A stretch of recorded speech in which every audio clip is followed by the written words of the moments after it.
Hello, friends. I am filming The Baby's Asleep. So, we are actually going to be filming a reading wrap up for the past few months. It is mid March, and I want to try to do these quarterly. So, I have a stack of books and some different series that I've read the past couple years, but like a book came out this year or I read it this year. So, I hope you guys enjoy this. Books are opinions. If you guys hated these books, that's fine. I am not going to share the books that I didn't like. You can check out my Goodreads to see the ones that I've rated lower. But most of these books are actually 5 stars, so I thought I'd share them with you. I have read about 27 books so far. We're in the middle of March. So, yeah, I'm surprised. Last year I read 82 by the end of the year. But I'm powering through books, and I'm also not finishing books that I don't enjoy because I have too many books to read. So if I get about 30 to 60% into a book and I just don't like it, I quit reading it. And I try to give it a decent rating at that point. So let's go ahead and get started. I do have notes on my phone if I forget anything, and these are in no particular order.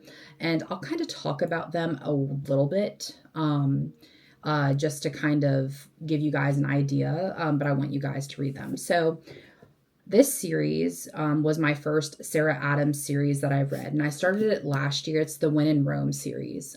So the first book is When in Rome, and this is kind of like a pop star and a baker, and she falls in love with the baker. It's a really cute story.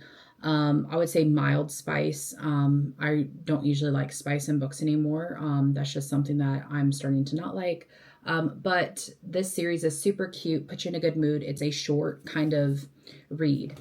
And the second book is Practice Makes Perfect, and she makes floral arrangements, and he's a bodyguard. And the third book, I was very fortunate to be able to read an arc for Beg, Borrow, or Steal. If you've heard of that book, it's been pretty popular and it's at Barnes and stuff. So it's really good. Overall, the series is very nice, and I just recommend the series. I do have the Cheat Sheet series that I do need to read. It's more of like a sports romance, but this is definitely more of a small town romance.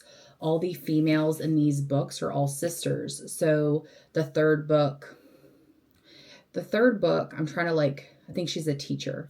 So they are all kind of, intertwined in the sense of they're sisters, but you can read them out of order, but it's best to start with When in Rome. So I love that series. I rated most of those books between 4 and 5 stars, so they're very enjoyable. Like I said, not too spicy, and there is a decent plot, and you do laugh at all the banter. So I do have a thriller here.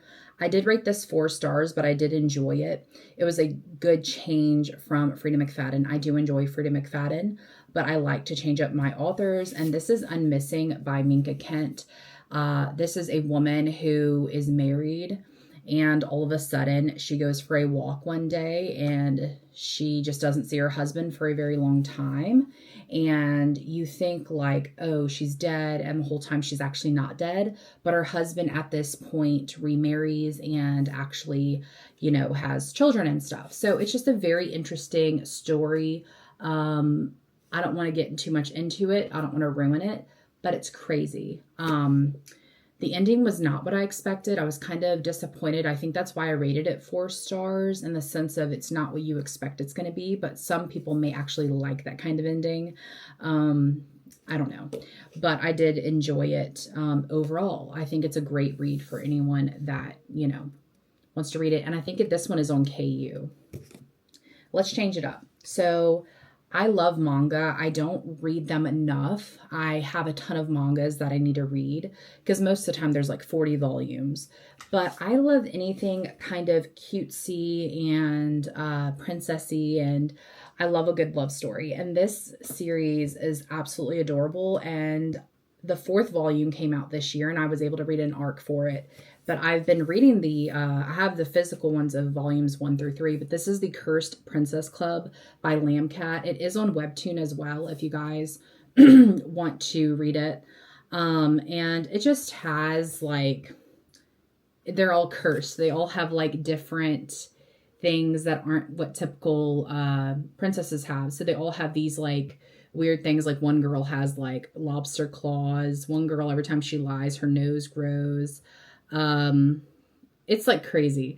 So if you like manga and just anime or anything in general, this is a very feel good, cutesy kind of story.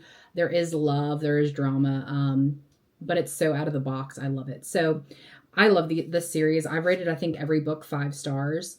And like I said, volume 4 came out this year, and I enjoyed reading that as an arc. And it feels like the story's wrapping up, but we'll see what happens. So I like having these in print. A lot of you guys know that I went to Houston recently, Houston area, I'll say, and I was able to meet Tessa Bailey and get a physical copy of her book, Dream Girl Drama. I did read this as an arc as well, and I love this book.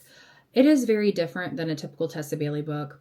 I wouldn't per se say I loved the spice, but I loved the story of the hockey player and the harpist.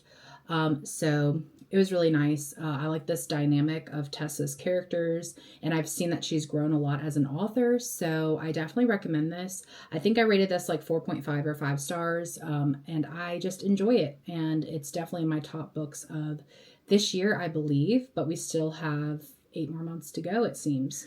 I'm going to share a couple books from my Reading Green Books for a Week video because I did enjoy them and I feel like they were easy reads, and I definitely would recommend them just if you want to get out of a reading slump.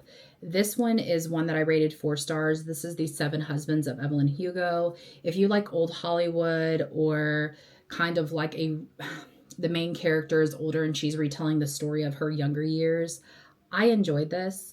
I enjoyed every little story in the middle because it's 7 husbands that she kind of goes through, and it's not what you expect. I don't think this book is predictable, but I'm definitely going to read more Taylor Jenkins Reid books this year.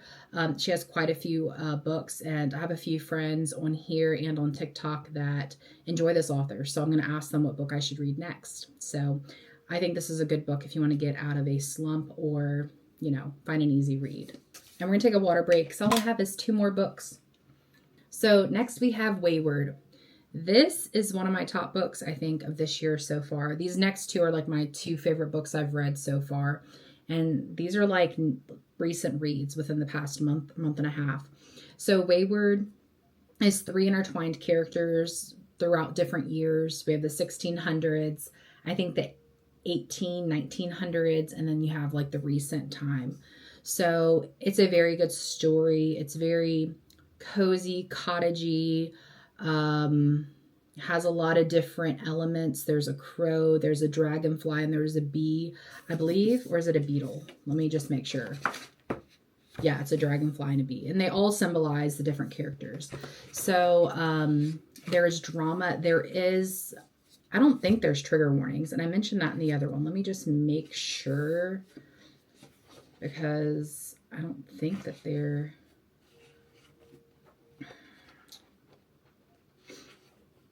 Yeah, I think, it says 2019, 1619, and 1942 are the years.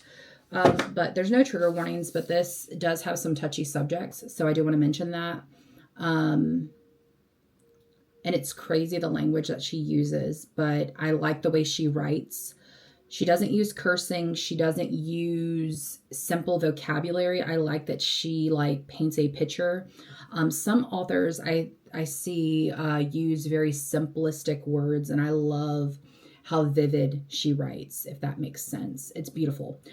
So I definitely like this book. Like I said, 5 stars. Really enjoyed this. She has another book coming out this year called The Sirens, so I added it to my wish list because I have to read another book by her, and this is her debut novel, and like I said, it is so good.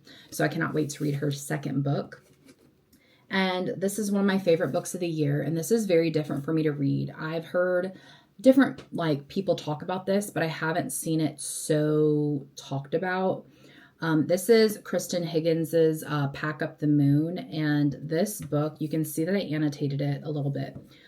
It is so good. I cannot even describe. This is probably, I don't know, between this and Wayward, these are 6-star reads, because this book is serious. It has real, it has a real disease in it. The author actually did research, spoke to people. It's a young couple, and Lauren, she's dying. And her husband, Joshua, is there, and she's in her 20s, and I think he's a little bit older than her. But it talks about like they're newly married and they want to have kids, they want to have this future, and then she finds out she's dying and there's no cure. And there's moments of banter and serious things, and then I was laughing out loud during some things, and then he's also grieving at the same time throughout this whole book. And there's a lot of overcoming, and I want to reread this. I think I don't know, it's such a good read. I don't want to reread right now, but I would love to reread this maybe early next year or towards the end of the year, just to kind of, I feel like I'll realize new things every time I read it. But it made me appreciate my marriage, and appreciate my husband, because when you read something about like losing your spouse, it makes you really think of things, because this breaks your heart when you read a story like this. So hopefully I did a good enough job to talk about these books.